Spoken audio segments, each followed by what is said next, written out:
कोई भी overnight diabetic नहीं हो जाता। इंसुलिन अपना काम कर रहा है, बट जब एक्सेस कॉर्टिसोल बॉडी में बढ़ना चालू हो जाता है, एक दिन नहीं, एक महीना नहीं, over a period of time, that is when the body becomes insulin resistant. The simple chemicals that are getting released in the brain, the hormones that are there, वो आपके entire life को impact कर रहे हैं। तो उसको balance करना बहुत जरूरी है और सबसे पहला जो स्टेप होता है, which I believe, is कि आप टेस्टोस्टेरोन कहाँ रिलीज हो रहा है, वो क्या कर रहा है, ये सब जानने की जरूरत नहीं है। तो body is doing what it needs to do. It doesn't need your permission. What it needs is, अभी अगर हमने रियलाइज किया कि थोड़ा सा एंजाइटी हो रही है, तो स्ट्रेस हो रहा है, what is the first thing that I can do to first calm myself down? सबसे पहले सांस ले लो। But most of us take the सांस उल्टा। इसका मतलब क्या है कि जब हम इनहेल करते हैं तो मेक श्योर कि आपका एब्डोमेन हल्का सा बाहर आता है, और जब ज्यादा स्ट्रेस हो रहा हो, इफ यू ओनली टेक दो सप्लीमेंट्स और लाइफस्टाइल चेंज आप नहीं करोगे, तो वो सप्लीमेंट कुछ फर्क नहीं करने वाले। You can waste your time, you can waste money. तो जब आप डॉक्टर के पास जाते हैं, डॉक्टर बेसिकली सीज के आपका ब्लड शुगर काफी हाई है and you know you are pre diabetic, सबसे पहले the doctor will tell you go and exercise. I tell you the reason why. नमस्ते एवरीवन, मैं हूं शिवोहम और मैं हूं Vrinda. Welcome to our channel body mind and beyond. और इसके पहले कि हम आगे बढ़े, please remember to like, subscribe and share and don't forget to comment. आज हम बात करने वाले हार्मोन्स के बारे में। हार्मोन्स क्या होते हैं और बेसिकली हार्मोनल इम्बैलेंस क्या होता है और उसे कैसे करेक्ट किया जा सकता है। तो लेट्स बिगिन। तो शिवम, सबसे पहले आप ये दुविधा हमारी सॉल्व कर दीजिए कि हार्मोन्स क्या होते हैं। एक होता है हार्मोन्स और एक होता है आपके न्यूरोट्रांसमीटर्स। हार्मोन्स और न्यूरोट्रांसमीटर्स दोनों केमिकल मैसेंजर्स होते हैं जो आपकी बॉडी के सारे फंक्शंस जो हैं, जैसे मेटाबॉलिज्म है, ग्रोथ है, मूड करेक्शन, स्लीप, डाइजेशन, ये सारी जो फंक्शंस होते हैं उसे करेक्ट करते हैं। अभी ये थोड़ा सा जानना जरूरी है कि हार्मोन्स क्या होते हैं और न्यूरोट्रांसमीटर्स क्या होते हैं, दोनों में फर्क क्या है।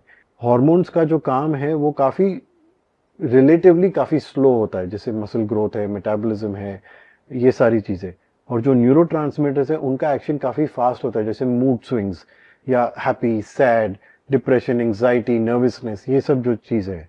जैसे मैंने बताया कि हार्मोन्स के जो एग्जांपल्स है, कॉर्टिसोल है, टेस्टोस्टेरोन है, एस्ट्रोजन है, इंसुलिन है, ये सारे आपके हार्मोन्स हो गए। और जो न्यूरोट्रांसमीटर्स है वो आपके डोपामिन, सेरोटोनिन, एंडोर्फिन्स, ऑक्सीटोसिन, गाबा, ये सारे आपके न्यूरोट्रांसमीटर्स हो गए। तो हार्मोन्स और न्यूरोट्रांसमीटर्स के बीच में जो रिलेशनशिप है वो काफ़ी एक बहुत ही इंटरेस्टिंग और इम्पॉर्टेंट रिलेशनशिप है। बिकॉज हम जो भी लाइफस्टाइल, हमारी जो भी लाइफस्टाइल है, हम जो भी करते हैं, चाहे वो एक्सरसाइज है, चाहे न्यूट्रिशन है, कैसे सोते हैं, कब उठते हैं, कब खाते हैं, ये सारी चीज़ें हमारे हार्मोन्स और न्यूरोट्रांसमीटर्स को दोनों को इफेक्ट करती है। तो like you rightly said Shivam, कि हमारा lifestyle is the first step for correction. Correct. जो भी इम्बैलेंस हो गया है, पहला तो होगा प्रिवेंशन। अगर हमारा लाइफस्टाइल बैलेंस्ड है at the level of body and mind, then in all probability हमारे हार्मोन्स भी कहीं ना कहीं बैलेंस्ड रहेंगे, एक्सेप्ट फॉर जब कभी प्रेगनेंसी है, मेनोपॉज है, और we going through a transition. And उस समय में भी there is so much that we can do at the level of lifestyle. और जब इंटरवेंशन डॉक्टर की लगेगी तब तो लगेगी, तब आपको डॉक्टर की सुननी है। लेकिन supplementing that, everybody will have to correct their lifestyle as well. आपने बहुत सही बोला, lifestyle is number one, but lifestyle में it is your mind that plays the most important aspect. Because जब हम माइंड की बात करते हैं तो everything is related to your. अभी ये हार्मोन्स क्या है, आपका हाइपोथैलेमस होता है, हाइपोथैलेमस होता है, और एक आपका पिट्यूटरी। पीपल, हाइपोथैलेमस कहाँ होता है? हाइपोथैलेमस जो होता है वो आपके ब्रेन में सिचुएटेड होता है, और पिट्यूटरी ग्लैंड भी है, वो आपके ब्रेन में सिचुएटेड है। हाइपोथैलेमस क्या करता है? हाइपोथैलेमस जब आप कुछ एक्शन लेते हैं या you are triggered by a certain emotion, it sends a message to your hypothalamus through your 5 senses. Hypothalamus एक मैसेज भेजता है पिट्यूटरी ग्लैंड को कि hello, excuse me, please release this particular hormone, please release this particular neurotransmitter. Pituitary gland फिर वो endocrine gland को या तो न्यूरोट्रांसमीटर्स को रिलीज करता है। तो everything is literally starting with your perception, your 5 senses. इसीलिए हम बोलते हैं कि there are some people when they work on themselves, इसका मतलब जब वो ब्रेथ वर्क कर रहे हैं, प्राणायाम कर रहे हैं, एफर्मेशंस कर रहे हैं, ग्रेटिट्यूड जर्नल लिखा रहे हैं, जो सारी प्रैक्टिसेस आप कराते हैं और जो आप अपने वर्कशॉप में सिखाते हैं हील योर एनर्जी में, it is all about shifting or building a strong positive mindset. Because जब आप किसी सिचुएशन से फेस टू फेस आएंगे, आप उस सिचुएशन को कैसे एनालाइज करेंगे, उसके कैसे उसका सोल्यूशन ढूंढेंगे, ये आपके माइंडसेट पे डिपेंड होता और है। कैसे अडेप्ट करेंगे। करेक्ट। और ये माइंडसेट उस हार्मोन को, उस न्यूरोट्रांसमीटर को रिलीज करेगा, लेकिन इन अ लेसर अमाउंट और इन अ मोर अमाउंट। जैसे न्यूरोट्रांसमीटर्स जो हमारे, जो डोपामिन है, सेरोटोनिन है, ऑक्सीटोसिन है, एंडोर्फिन्स हैं, these are all positive neurotransmitters. तो but they don't release themselves. जब तक आप अपना माइंडसेट नहीं चेंज करोगे, जब तक आप अपना परसेप्शन एक पर्टिकुलर एक्शन के टुवर्ड्स नहीं चेंज करोगे, ये न्यूरोट्रांसमीटर्स नहीं रिलीज होंगे। और ऑफ कोर्स इसके वजह से फिर हार्मोनल इम्बैलेंस होते हैं। कॉर्टिसोल जो है, जो आपके प्रोग्राम का जो सबसे फाउंडेशन जो है स्ट्रेस मैनेजमेंट, जो कॉर्टिसोल की बात करते हैं, कॉर्टिसोल ये सारे बाकी के सारे हार्मोन्स और सारे न्यूरोट्रांसमीटर्स को डायरेक्टली अफेक्ट करता है। इसीलिए स्ट्रेस मैनेजमेंट जो आप सिखाते हैं is the number one thing to manage the amount of cortisol. Cortisol is not a bad thing, इसकी वीडियो हमने बनाई है। तो in small amounts it is very necessary for the body, but when it gets in excess or we are not able to control the amount of release of cortisol, तब जाके body में बाकी के सारे प्रॉब्लम्स और domino effect चालू हो जाता है। और मेरा भी ये मानना है शिवम कि कोई भी इशू ओवरनाइट नहीं आता है। करेक्ट। वो बहुत बहुत समय लगता है, नेचर हमें बहुत टाइम देती है कि अभी संभल जाओ, अभी संभल जाओ, लेकिन हम वो उस पर ध्यान ही नहीं देते। हम इतनी अपने रोजमर्रा की जिंदगी में लगे हुए हैं कि हमारा ध्यान नहीं जा रहा कि we are feeling out of balance. तो जो भी हार्मोनल इम्बैलेंस है, मेरा मानना है कि कहीं ना कहीं वो फीलिंग आउट ऑफ बैलेंस से स्टार्ट होता है, एक साइकोलॉजिकल स्पेस से स्टार्ट होता है, and then it can trickle into your physical aspect as well. Correct. अभी जो हार्मोन्स हमें पता है, और जैसे वी स्पोक, हार्मोन्स का जो इफेक्ट होता है वो ज्यादा करके लॉन्ग टर्म में आता है। It comes after a particular amount of time. तो कॉर्टिसोल जो है, it affects your testosterone, it affects your insulin. कोई भी ओवरनाइट डायबिटिक नहीं हो जाता। इंसुलिन अपना काम कर रहा है, इंसुलिन अपनी बॉडी में अपना काम कर रहा है, ब्लड ग्लूकोज लेवल्स बैलेंस कर रहा है, वो उसका काम है। बट जब एक्सेस कॉर्टिसोल बॉडी में बढ़ना चालू हो जाता है, एक दिन नहीं, 2 दिन नहीं, एक हफ्ता नहीं, एक महीना नहीं, over a period of time, that is when the body becomes insulin resistant. तब जाके कोई बॉर्डरलाइन डायबिटीज, पहले तो बॉर्डरलाइन डायबिटीज पे आएगा। उसके बाद जब वो स्ट्रेस कंट्रोल नहीं किया गया, then insulin resistant makes the person diabetic. So it happens over a long period of time. But neurotransmitters जो आपके डोपामिन है, सेरोटोनिन है, जब कॉर्टिसोल इफेक्ट होता है, it straight away affects your dopamine, straight away affects your serotonin. तो जैसे हमें पता है कि जो डोपामिन है that is basically a reward hormone, validation hormone. Serotonin है जो बेसिकली हमें थोड़ा सा शांत कराता है। अभी अगर कॉर्टिसोल आउट ऑफ बैलेंस हो गया तो automatically you will won't feel excited or you won't feel motivated or driven to do something. Dopamine कम हो गया, you will not be relaxed very easily, serotonin कम हो गया। And again think about this, जब when you're not motivated and not driven, you won't exercise as much. आप exercise नहीं करोगे, endorphins won't get released. So it's like a feedback loop, it's like a loop, it keeps on going. So हर चीज का literally starting point is controlling or managing stress. So what is the connection between cortisol and serotonin? बहुत ही simple है। अगर cortisol increase होगा, serotonin आपका drop होगा, which means you will always be in a high elevated state of stress, और relax ही नहीं कर पाओगे आराम से, नींद नहीं आ पाएगी आराम से, जिसके वजह से वापस फिर वो लूप चालू हो जाएगा। Again you will be stressed more, dopamine will drop, you won't get up, you won't feel like going to the gym, endorphins नीचे जाएंगे। वो सब की वजह से, because if you not exercising properly, not eating properly, testosterone will drop, muscle growth won't happen, muscle repair won't happen. So it's literally you see कि हर चीज interconnected, हर चीज इंटरकनेक्ट। एक हार्मोन और एक न्यूरोट्रांसमीटर का एक फंक्शन है, एक नेचर है, बट वो नेचर कब एक्टिवेट होता है that depends completely on how your body is feeling. Either it's too stressed or it's in a balance state, then everything will balance itself properly.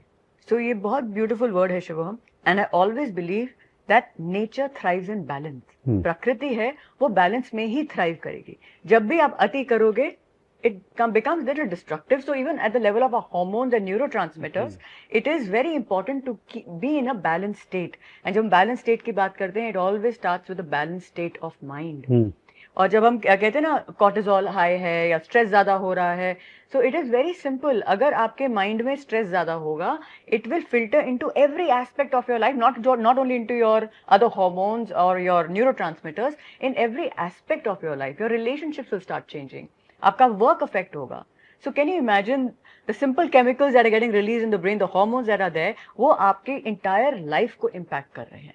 तो उसको balance करना बहुत जरूरी है. और सबसे पहला जो step होता है, which I believe, is कि आप अपने mind को balance करना सीख लो. The moment you know, ऐसा नहीं है कि stress नहीं होगा. We discuss cortisol का एक purpose है. तो जब भी stress होगा, उसको normalize कैसे करना है. तो उसका सबसे पहला है, we made so many videos regarding this, सबसे पहले आपको सांस लेना सही मायने में आना चाहिए. तो आप अपने ब्रीदिंग पे काम करेंगे, आप ब्रेथ वर्क करेंगे, आप प्राणायाम करेंगे, आप मेडिटेशन करेंगे, ताकि आपका माइंड बैलेंस रहे. It starts from there. And same way आप अपने लाइफस्टाइल पे काम करेंगे.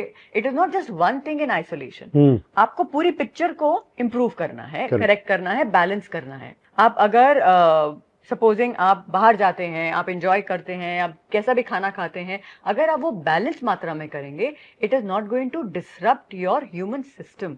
इसलिए मैं बार बार बोलती हूँ Shivoham, we have a human system. एक फिजिकल बॉडी है, मेंटल इमोशनल बॉडी है, all of these, a subconscious programming is there. जब तक ये सब एक बैलेंस स्टेट में नहीं आते हैं, there will be disruption inside the system, 100%. which is being seen everywhere around us. Correct. कितने सारे hormonal imbalances and most common ones, if you can share, जो normal hormonal imbalances आजकल लोग experience करते हैं, वो कौन से होते हैं? जब हमने पॉडकास्ट चालू किया था साथ में, हमारी रिस्पॉन्सिबिलिटी और what we wanted to do was make things simple for people. तो आपको ये जानने की जरूरत नहीं है कि डोपामीन क्या है, सेरोटोनिन क्या है, कहाँ पे रिलीज होता है, कहाँ कैसे घुसता है, क्या काम करता है, ये सब जानने की जरूरत नहीं है. अगर इंटरेस्ट है तो आप कर सकते हैं. इंटरेस्ट है तो इट इज फाइन. इंफॉर्मेशन के लिए तो फिर पूरी दुनिया पड़ी है इन्फॉर्मेशन इकट्ठा करने के लिए. बट अगर करना क्या है? बट अगर वो information, I heard this in a very in a podcast, very interesting thing he said, this guy said, information you can accumulate, but until and unless आपको उस इंफॉर्मेशन का पर्सनल रियलाइजेशन ना हो, इट इज कंप्लीटली पॉइंटलेस. और application ना हो. Application करोगे तब जाके रियलाइजेशन होगा. तो बोलने का मतलब ये है कि डोपामीन क्या है, सेरोटोनिन क्या है, ये सब आप अगर ठीक है सिर्फ एक जान लेके, ठीक है डोपामीन ये करता है, सेरोटोनिन ये करता है, बस उतना ही काफी है और इम्पोर्टेंट है. टेस्टोस्टेरोन क्या है बस जानना. अभी टेस्टोस्टेरोन कहाँ रिलीज हो रहा है, वो क्या कर रहा है, ये सब जानने की जरूरत नहीं है. Only if you are literally talking about health and wellness and fitness, तो सिर्फ ये जानना जरूरी है कि जब बॉडी में हीलिंग एनवायरनमेंट क्रिएट होगा, बॉडी में बैलेंस क्रिएट होगा, the body will do what it needs to do. It will balance itself. It will self. आप अपने हार्ट बीट को कंट्रोल नहीं कर रहे. आप अपने जो बॉडी में जो trillions of cells every second मर रहे हैं, रीबॉर्न हो रहे हैं, मेटाबोलाइज हो रहे हैं, एनर्जी प्रोडक्शन हो रही है, कर्ब साइकिल हो रहा है, ये साइकिल हो रहा है, सिंथेसाइज हो रहा है. आपको ये सब के बारे में जानने की जरूरत नहीं है. This the body is doing what it needs to do. It doesn't need your permission. What it needs is कि आप अपनी तरफ से उसको एक एनवायरमेंट दो, स्पेस ऑफ ईज क्रिएट करो, where it's able to do everything. और उसके लिए जो चीज आपके कंट्रोल में है, आप वही कर सकते हो, which is breathing. For example, your mind, you can learn how to manage your mind. Yes. So, and mind, like you said, is directly connected to the breathing. If you breathe in a haphazard way, your mind will be in a haphazard emotional state. If you breathe in a more controlled way, then your mind will be more controlled, which will allow the body to do what it needs to do. So from that perspective, maybe आप एक या दो ऐसी breathing techniques या ऐसे कुछ बता सकते हैं for the people के जब स्ट्रेस महसूस हो रहा है. स्ट्रेस इज स्ट्रेस, चाहे वो emotional stress, physical stress, mental stress, social stress, कोई भी स्ट्रेस पकड़ लो, स्ट्रेस इज स्ट्रेस. अभी अगर मैंने रियलाइज किया अरे रुक, थोड़ा सा एंजाइटी हो रही है, थोड़ी सी नर्वसनेस हो रही है, थोड़ा सा स्ट्रेस हो रहा है, what is the first thing that I can do to first calm myself now? So most importantly, I think सबको ये पता भी है, अरे सांस ले लो, सबसे पहले सांस ले लो, but most of us take the सांस उल्टा, वी आर ब्रीदिंग इनकरेक्टली। इसका मतलब क्या है कि जब हम इनहेल करते हैं सो मेक श्योर कि आपका एब्डोमेन हल्का सा बाहर आता है। एक्सेल करेंगे तो एब्डोमेन अंदर जाना चाहिए। और जब ज्यादा स्ट्रेस हो रहा हो, and we made lot of videos on stress and anxiety management, मेरा पूरा कोर्स है इस पे, so of course all the help is available provided you are ready to use it, apply it and benefit from it. और एक और चीज है, जब आपको स्ट्रेस ज्यादा हो रहा हो तो इनहेलिंग तो ऑफ कोर्स हमेशा नाक से ही होती है, एक्सेल जब करना हो तो आप मुंह से कर सकते हैं और थोड़ा लंबा कर सकते हैं। तो ये जो रेशियो होता है इनहेल और एक्सेल का, इट्स वेरी वेरी पावरफुल। हमारे योगी ये ज्ञान हमें बहुत सदियों पहले दे के गए हैं, जिसमें I keep repeating this, connecting with the sun, connecting with the earth, connecting with the water element, connecting with your food in a very beautiful way, in an emotional way, in a positively charged way. ये बहुत एक impact रखता है हमारी psychological space को balance करने का। और ये समझ हमें और थोड़ा बेटर आता है शिवम, जब हम समझ लेते हैं कि एवरीथिंग इज एनर्जी, हर चीज एक ऊर्जा है, एक एनर्जी है और उसकी एक फ्रीक्वेंसी है। सो जिस एनर्जी से आप इस अपनी सराउंडिंग्स के साथ इंटरैक्ट करोगे, आपको वही एनर्जी वापस रिसीव होगी। तो सबसे पहली जो आपकी रिस्पॉन्सिबिलिटी होती है, start taking care of your mind, your ऊर्जा, of your thoughts and emotions. और ये सीखा जाता है, ये हम सब कुछ तो सीख के नहीं आते हैं, हमने बहुत कुछ चीजें सीखी हैं स्कूल्स में, कॉलेजेस में, लेकिन ये बहुत फंडामेंटल चीज है जो सीखना बहुत जरूरी है कि अपनी थॉट्स को पॉजिटिव कैसे रखें। और इस पे बहुत रिसर्च हो चुका है शिवम कि जो हमारा स्ट्रेस लेवल है, आपने अभी बोला कि कॉर्टिसोल इनफैक्ट हर एक हार्मोन, हर एक न्यूरोट्रांसमीटर को अफेक्ट करता है, तो कॉर्टिसोल तो स्ट्रेस हार्मोन है। तो अगर हम स्ट्रेस को ही कंट्रोल करना सीख लें, एलिमिनेट नहीं करना है, वो एक नेचुरल फिनोमेना है, उसको कंट्रोल करना सीख लें, बैलेंस करना सीख लें, तो नेचुरली आपको नहीं लगता कि हमारे हार्मोन्स बैलेंस होना शुरू कर जाएंगे, डिपेंडिंग ऑन कितने आउट ऑफ बैलेंस वो हैं। एंड यस, सबसे पहला इसका जो स्टेप होता है वो लाइफस्टाइल करेक्शन ही होता है। और लाइफस्टाइल करेक्शन में क्या क्या आता है, आपका सोने का टाइम, आपका उठने का टाइम, आप कैसे कितना समय नेचर में बताते हैं, that is your lifestyle. Then कितना टाइम आप सोशल मीडिया पे रहते हैं, कितना आप डिजिटल डिवाइसेस के साथ इंटरैक्ट करते हैं, क्योंकि वो एनर्जी भी हमें अफेक्ट कर रही है। आप किस माइंडसेट के साथ खाना खाते हैं, आपके रिश्ते कैसे हैं, are they positive, are they in a disturbed space, all of this is affecting आपकी physical health कैसी है, even that impacts your state of mind, and the other way round as well. Your state of mind will affect your physical body and the life around you, and the life around you and your physical body will affect the state of mind. Correct. Like you said, it's a feedback loop. तो ये loop पे आप interfere कहाँ करते हैं, at the state, eight the level of mind. आप पहले अपने माइंड को रेक्टिफाई करते हैं, तभी आप पॉजिटिव चीजें विजुलाइज करते हैं, आप मेडिटेशंस करते हैं, क्योंकि ये बहुत पोटेंट स्पेस है। जितनी चीज सूक्ष्म जाती है उतनी वो ज्यादा पावरफुल होती है। और जब आपने वहां पे चेंज इनकॉर्पोरेट किया, वो आपकी फिजिकल लाइफ में भी आना चाहिए। आप एक्सरसाइज करेंगे, आप हेल्दी डाइट खाएंगे, न्यूट्रिशियस डाइट खाएंगे। प्रोटीन का कितना बड़ा रोल है, आपके सारे तो वो प्रोटीन बेस्ड ही हैं, हार्मोन्स एंड न्यूरोट्रांसमीटर्स। बहुत लोगों को कंफ्यूजन होती है कि हार्मोनल इम्बैलेंस हमें पता भी कैसे चले। बहुत कॉमन साइंस होते हैं इनके, and most of you would be familiar with them. Weight fluctuations, unnatural weight fluctuation, बिना किसी कारण के वजन बढ़ रहा है, हेयर लॉस हो रहा है, स्किन इज ब्रेकिंग आउट और becoming some strange changes in your skin, breakouts हो रहे हैं, एक्ने हो रहा है, और your sleep cycle is extremely disturbed, आप फटीग्ड फील कर रहे हो, आप एजिटेटेड एंक्शियस फील कर रहे हो फॉर नो रीजन। तो इसमें अपने hormones and neurotransmitters are having a role to play. So can you give one or two examples of the most common hormonal imbalances that people are experiencing today? एक बहुत ही simple वाला है, I think this is the most common one, जहाँ पर जिसे हम insulin resistant कहते हैं। इंसुलिन रेजिस्टेंस क्या होता है, बेसिकली ये जानना ज़रूरी है थोड़ा सा। इंसुलिन जो होता है वो आपका एक हार्मोन है जो आपके पैनक्रियाज रिलीज करते हैं to balance the blood sugar. जब आप कार्बोहाइड्रेट्स खाते हैं या कोई भी प्रोसेस शुगर खाते हैं, कुछ भी शुगर खाते हैं, तो आपका ब्लड शुगर जो है वो थोड़ा सा राइज करता है। वो राइस को वापस को नॉर्मलाइज बैलेंस करने के लिए the pancreas release insulin. Insulin release होता है, इंसुलिन ऊपर जाता है, ब्लड शुगर नीचे आता है। इसे हम नेगेटिव फीडबैक लूप बोलते हैं। नेगेटिव का ये मतलब नहीं कि कुछ नेगेटिव हो रहा है, नेगेटिव का ये मतलब है कि कुछ बढ़ रहा है किसी चीज को कम करने के लिए।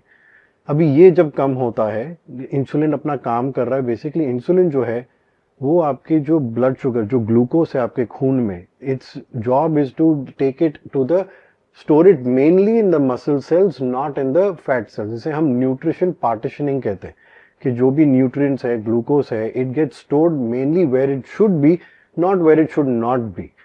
तो Where should it not be? it should not be stored in the fat cells, in the adipose tissue, ताकि even little bit gets stored over there, which is a normal process, but it shouldn't be over that. अब somebody who doesn't weight train, somebody whose cortisol levels are through the roof, stress levels are through the roof, when we say that the body is becoming insulin resistant, what this means is that आपके जो muscles जो होते हैं उन पे sales होते हैं, muscle cells जो उस पे रिसेप्टर्स होते हैं. रिसेप्टर्स आर बेसिकली, चाहे वो हार्मोन के रिसेप्टर्स है, केमिकल रिसेप्टर्स हैं, कोई भी हर चीज which is going to be beneficial to the cell, there are receptors on the cell.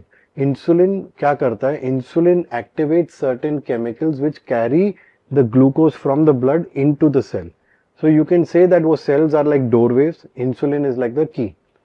अभी वो की दरवाजा खोलने की कोशिश कर रही है बट दरवाजा खोल रहा ही नहीं है, तो दैट मीन्स इंसुलिन रेजिस्टेंस हो रहा है. तो जो glucose which should go into the cells of the muscles to be stored as glycogen is not happening. So automatically it gets return to the blood and the sugar levels in the blood keeps on rising. That's diabetes. That, so you can say that pre-diabetic or it's borderline diabetic. आप अभी तक diabetic completely हुए नहीं. तो जब आप doctor के पास जाते हैं, डॉक्टर बेसिकली सीज के आपका ब्लड शुगर काफी हाई है and you know you are pre diabetic, सबसे पहले the doctor will tell you go and exercise. I tell you the reason why. आप जब एक कॉन्ट्रैक्शन करते हैं, मसल्स को कॉन्ट्रैक्ट करते हैं वेट्स के साथ, रेजिस्टेंस के साथ, आपकी जो मसल सेल्स है they have the ability to do what insulin does without releasing insulin. तो वो बेसिकली जो रिसेप्टर्स को है और एक्टिवेट करते, सेंसिटिव बनाते. दैट इज व्हाई वी से कि मसल गेनिंग या वेट ट्रेनिंग पे फोकस करना चाहिए, because it makes your body more insulin sensitive. तो जब वो receptors without the work of insulin will become activated, automatically जब इंसुलिन रिलीज होगा वो दरवाजे खुद चलेंगे. तो बिना चाबी के आप वो ऑटोमेटिकली दरवाजों की सर्विस करा रहे हो. So this happens by weight training. So first thing the doctor will tell you, go and weight train. This is the reason. अभी आप वेट ट्रेन करोगे, insulin will start doing its job properly. Of course at the same time आपको अपने diet को भी थोड़ा सा सुधारना पड़ेगा. You will have to eat less amount of simple carbs, you will have to control the amount of carbs, have more protein instead, and of course you will have to work on your mind, because cortisol is also playing a very important aspect in it. हमें realize नहीं होता कि access cortisol हमारी body में क्या कर रहा है. जैसे हमने बताया कि जो हार्मोनल इम्बैलेंस होते हैं, मेटाबॉलिक डिसफंक्शंस होती हैं, वो ओवरनाइट नहीं क्रिएट होती, उसे टाइम लगता है. It's literally like a ticking time bomb. वो बढ़ते जा रहा है, बढ़ते जा रहा है, बढ़ते जा रहा है, वन फाइन डे इट इरप्ट्स. तो इट टेक्स टाइम. और बहुत लोगों को ये रियलाइज भी नहीं होता कि उनकी बॉडी के अंदर क्या हो रहा है till it's too late. Mood swings straight away पता चलती, बिकॉज लाइक वी सेड कि जो न्यूरोट्रांसमीटर्स का जो काम है it's very quick to action. तो straight away cortisol will rise. आप स्ट्रेट अवे रियलाइज करोगे कि डोपामिन कम हो रहा है, सेरोटोनिन कम हो रहा है, नींद ठीक से नहीं आ रही, मोटिवेशन लॉस हो रहा है, ये सब हो रहा है, which you feel straight away. So that is not something that is gonna take time, but उसे करेक्ट करने के लिए वी से डू द माइंडफुल प्रैक्टिसेस. एक और चीज बहुत जरूरी है, व्हेन पीपल से कि स्ट्रेस हो रहा है मेडिटेट करो. जब स्ट्रेस होता है तब आप किसी को भी कुछ एक भारी भरकम चीज नहीं दे सकते हैंडल करने के लिए, वो नहीं कर पाएंगे. Like you say, meditation is probably the last thing that someone should do when they are anxious, nervous or overstressed. पहले तो first focus on your breathing. सबसे पहला होता है Shubham. So even if somebody comes to me और वो थोड़ी बहुत elevated emotional state में है, तो पहला चीज जो हम उनको recommend करते हैं कि exercise करो. All that nervous energy, चाहे आप उसी जगह पे खड़े होके you can do some spot jog, you can do some marching, you just need to release that excessive energy. तो ये एक बहुत important connection है body and mind का. लोग उसको अभी भी हम अलग अलग समझते हैं. They are deeply connected और आपको body और mind को दोनों को ऊर्जा के रूप में ही समझना पड़ेगा. तो this nervous energy, this excessive anxious energy, उसको एक्सरसाइज के रूप में रिलीज किया जाता है and then you will go to breath work. फिर और एनर्जी आपकी सेटल होगी थ्रू ब्रेथ वर्क. उसके बाद आप रेडी होते हो प्राणायाम्स करोगे और सेटल होगी and then you get ready for meditation. But unfortunately बहुत it's true that exercise is a stress buster, but unfortunately जब आप लोगों को बोलते हो कि exercise is a stress buster, उसको ओवर कर देते the type of exercise that you do is very important. क्योंकि तो जैसे आप एक्सरसाइज खुद ही एक स्ट्रेसर है। करेक्ट, तो जैसे आपने बताया कि अगर कोई बहुत एंग्शियस है, कोई नर्वस है, उस टाइम पे बॉक्सिंग, वो पंचिंग बैग दिखाना वो फिल्मों में चलता है, वो रियल लाइफ में नहीं चलता, It is because more got to do with movement, correct. So you rather go for a walk, you go somewhere in nature where you can just move.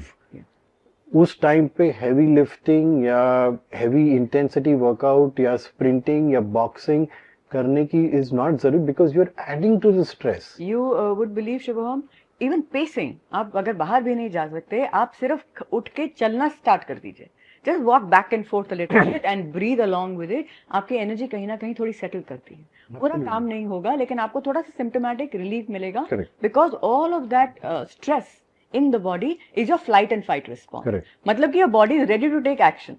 चाहे वो जो आपको थ्रेट लग रहा है या चैलेंजिंग सिचुएशन है, वो सिर्फ माइंड में है, वो फिजिकल तो है नहीं। तो आपको अगर फिजिकल एक्शन लेने की जरूरत नहीं भी है, but your body is still preparing for the action. तो the moment you move, you are somewhere utilising that energy. So जो आपको रेस्टलेस फीलिंग होती है when somebody is excessively stressed out, that is because you are perceiving a threat. चाहे वो mind में हो, चाहे आपकी प्रेजेंटेशन का स्ट्रेस हो रहा हो, चाहे रिश्ते का स्ट्रेस हो रहा हो, वो फिजिकल नहीं है, उसमें फिजिकल रोल नहीं है, लेकिन बॉडी तो वैसे ही परसीव कर रही है। तो जैसे ही आप बॉडी को थोड़ी मूवमेंट देते हैं, कुछ एक्शन लेते हैं, इनफैक्ट जैसे कि एक और रिसर्च था कि आप सिर्फ अपनी आईज को राइट लेफ्ट ऐसे ऐसे करते हैं, it can actually help you lower your anxiety levels, because आपकी बॉडी को फील होता है कि हम आगे चल रहे हैं, हम आगे चलते हैं जब, तो हम राइट लेफ्ट ऐसे देख के चलते हैं। So this is some research that I had heard about. So understanding this inextricable interconnectedness of body and mind. और जब भी हम physical changes की बात करते हैं, whether it's hormonal imbalance, it has to include, of course, physical habits like exercising, moderate exercise, balanced nutritious diet, which you'll just speak about, and of course the mindset. But practices आपके पास होनी चाहिए to reduce stress, to reduce anxiety. हर एक की detailed practices हैं. How to increase dopamine? We've done a whole podcast on this. How to increase dopamine? आप उसको अपने behavior से increase कर सकते हो through validation. Through validating, खुद को शाबाशी देके आप dopamine को हल्का हल्का increase कर सकते हो। हम spikes की बात नहीं कर रहे, हम बात कर रहे हैं कि वो थोड़ा नॉर्मल डोज है जो हमें, it's a feel good factor. आपने कुछ काम किया, हम वेट कर दे कोई आके अप्रिशिएट कर दे, लेकिन वो होता नहीं है, and then we feel low, we feel dejected. So you can validate. This is what I teach in my course also. How to increase your dopamine on your own, your serotonin on your own, how to increase your oxytocin, beautiful chemicals. All of these neurotransmitters are amazing. And how to increase endorphins. Endorphins is exercise. Nutrition की जब बात करें, वो कितना बड़ा role play करता है हमारे हार्मोनल और न्यूरोट्रांसमीटर के बैलेंस में। बट न्यूट्रिशन के पहले आपने एक पॉइंट बोला कॉर्टिसोल का और मूवमेंट का, तो वो क्यों रिलेटेड है वो जानना जरूरी है। बिकॉज जब आपकी बॉडी में कॉर्टिसोल इंक्रीज होता है, तो जो फाइट और फ्लाइट मोड होता है, जैसे आपने बोला कि द बॉडी और द माइंड परसीव्स कि कोई थ्रेट है। अभी थ्रेट में usually what would the body do, it would either have to chase something और रन अवे फ्रॉम समथिंग। उसके लिए you need to be moving your hands and legs, because of which what cortisol does is cortisol makes the body release glucose into the bloodstream, which flows into the extremities, which is your hands and legs, so you have energy to run and move. Amazing. तो उसके वजह से अभी पर unfortunately आप भाग रहे तो हो नहीं किसी के पीछे, या कोई आपके पीछे नहीं भाग रहा है, आप तो बैठे बैठे ही स्ट्रेस हो रहे हो।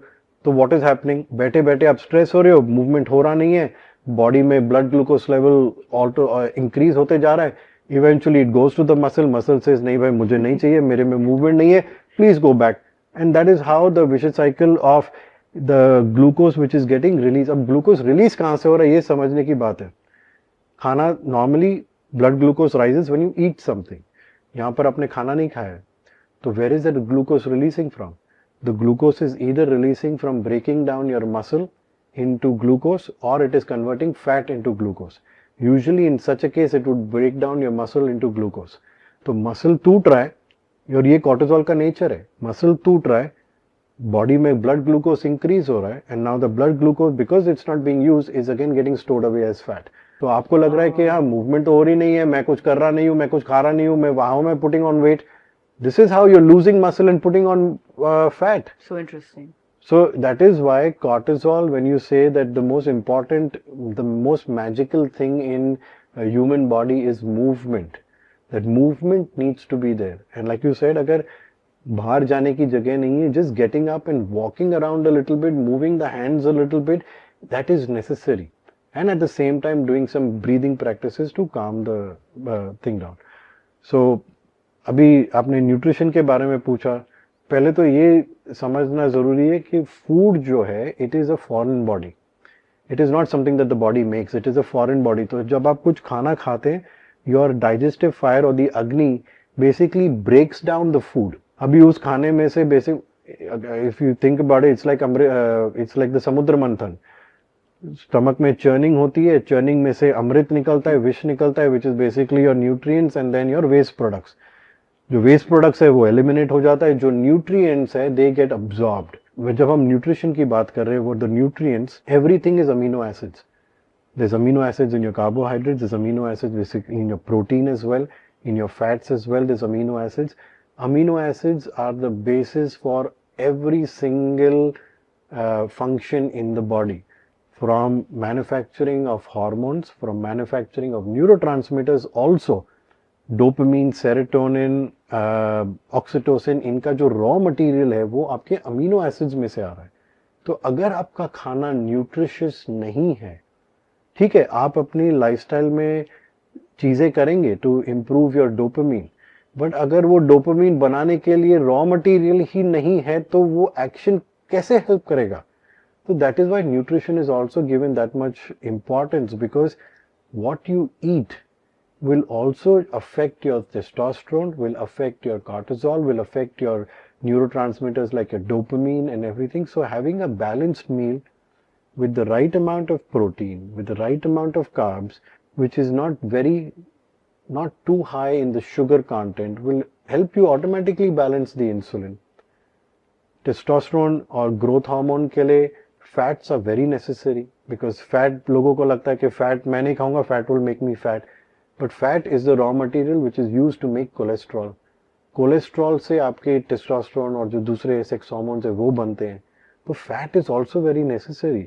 तो if you go in a diet जहां पर आप completely एक मैक्रोन्यूट्रिएंट या फूड ग्रुप को इग्नोर करोगे जैसे पहले ट्रेंड था fat free food Atkins diet था कीटोजेनिक डाइट था ये सब एक छोटे टाइम के लिए काम करता है no doubt it works but for the sake of health and wellness we need to understand कि weight loss and muscle gain is very contradictory to health.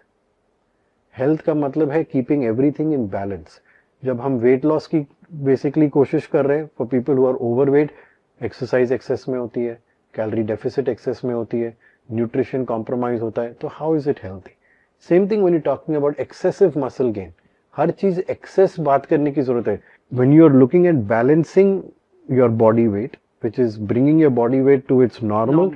That time yes you can consider health and जब आप health पे focus करोगे तो body will automatically lose weight. तो किसी भी चीज को जब आप अति की तरफ लेके जाते हो एक्सेस की तरफ लेके जाते हो compromise your health of course और इस कॉम्प्रोमाइज के वजह से जब हम इम्बैलेंस की बात करते हैं हार्मोनल इम्बैलेंस की बात करते हैं it is directly related to your ill health जब बॉडी में हेल्थ नहीं है वेलनेस नहीं है वाइब्रेंसी नहीं है तो automatically some of the other hormone will be over और अंडर से वो ऊर्जा नहीं है is that your prana shakti is depleted because things are out of balance and every hormone affects every other hormone your testosterone or low testosterone will affect every single other hormone because testosterone is literally the most, I would say it's one of the most powerful hormones in the body because it is directly related to your longevity, your immunity, your muscle growth, repair, a lot of other things. And इसका मतलब ये नहीं है कि only men have testosterone. No, women also have testosterone. Yeah.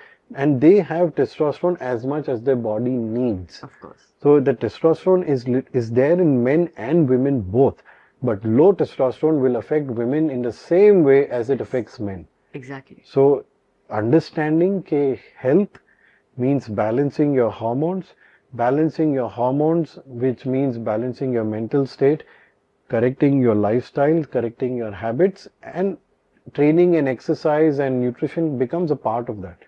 Exactly. But सबसे पहले आप अपना दिमाग ठीक करोगे उसके बाद automatically like I said in the starting कि हमें हर हार्मोन अच्छा टेस्टोस्टेरोन, अच्छा इसके लिए क्या करूं, अच्छा ये कर लिया। इंडिविजुअलाइज नहीं कर सकते उसको, कंपार्टमेंटलाइज नहीं कर इट्स अ सकते। ह्यूमन सिस्टम, हर चीज एक रोल प्ले कर रही है exactly, in the complete correct. Totality.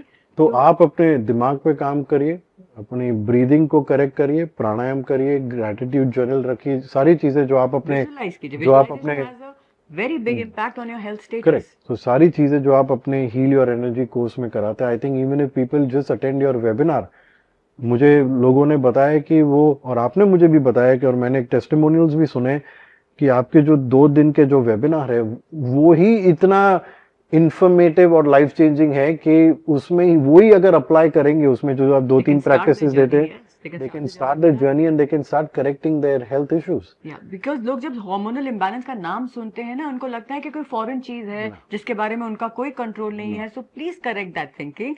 Of course हम जो स्पेसिफिक हार्मोनल इम्बैलेंसेस होते हैं, लाइक पीसीओएस इज देयर और menopause is there, these are proper, they are stages of life. PCOS तो एक नेचुरल कंडीशन नहीं है, लेकिन मेनोपॉज तो एक नेचुरल कंडीशन है। Correct. So we will make specific episodes specially for these two topics as well, और whether it's low testosterone पे भी हम एक एपिसोड बना सकते हैं।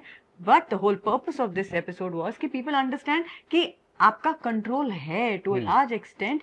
You can manage your own Correct. hormones. You can bring the balance back by correcting your mindset, your lifestyle, your nutrition, exercise, so many components. और hormone balance करने के लिए भी सप्लीमेंट्स आते हैं, लेकिन इफ यू ओनली टेक दो supplements और लाइफस्टाइल चेंज आप नहीं करोगे तो वो सप्लीमेंट्स कुछ फर्क नहीं करने वाले। It's going to be completely useless. You're going to waste your time. You're going to waste money. So integrate your lifestyle along with supplementation. जैसे बोलते हैं कि शिलाजीत जो है, it is basically there to boost testosterone. ठीक है, आप ले सकते हो, लेकिन अगर आपकी lifestyle drinking, smoking, sleeping at late hours, waking up late is very unhealthy, that Shilajit is not going to do anything good. So your lifestyle has to first be corrected, then to make whatever you're doing it for efficient, you can take a supplement.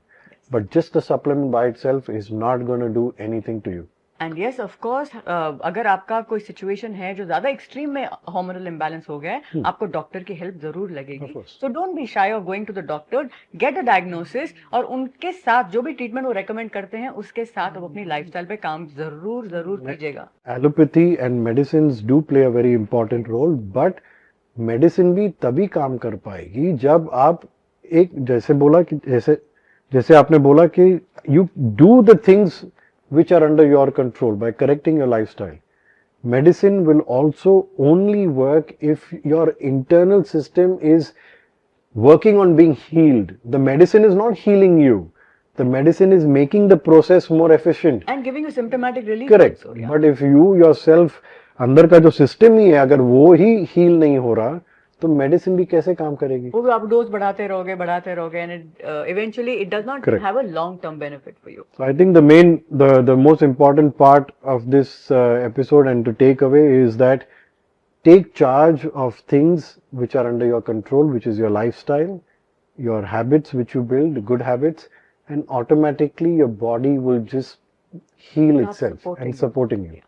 And all the imbalances with God's grace will start balancing themselves out. So I hope आपको ये episode informative लगा होगा। आपके जो भी comments हैं, do not forget to put them in the comment section. Any topics are there you want us to speak about it, please do not hesitate to comment. And yes, do like, subscribe and share. This is Vrinda. और मैं हूँ शिवोहम. Signing off for now. Thank you.